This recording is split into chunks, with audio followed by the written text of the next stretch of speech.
আমার মায়ের আমি অনেক ভালোবাসি, বুঝলেন। আজকাল থেকে 17 বছর পর্যন্ত মায়ের লাগে সাজানো করেছি আমার বাড়ি বরগুনা।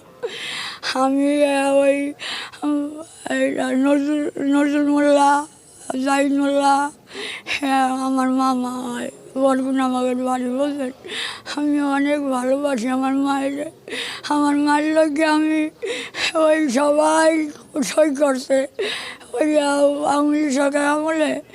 আর জামিনের জন্য কেউ সই করে না, সই করে না। আমি যাইয়ে সই করছি, আমি বলছি আমার মায়ের দাও, জামিনে বাড়ি করতে পারো নি। আমি অনেক ভালোবাসি আরে, হে সারা জীবন আমি আর অনেক ভালোবাসি।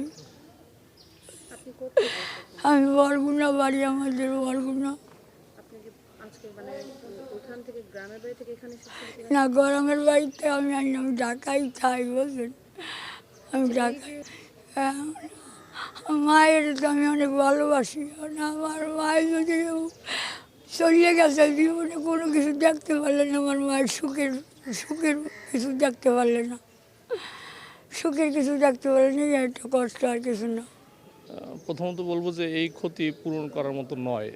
আমরা যতই বলি যে আমরা আছি, তার ক্ষমতা করার মতো না। উনি ছিলেন শুধু বাংলাদেশ বলবো না, আমি তো মনে করি যুব মহাদেশের মধ্যে এমন একটি, এটা আমরা এর আগে কখনো দেখছি কিনা আমি বলতে পারি না। সমগ্র আমরা যে জানাজা পেলাম, এটা আবার অদূর জানাজা আর পাবো কিনা তাও জানি না।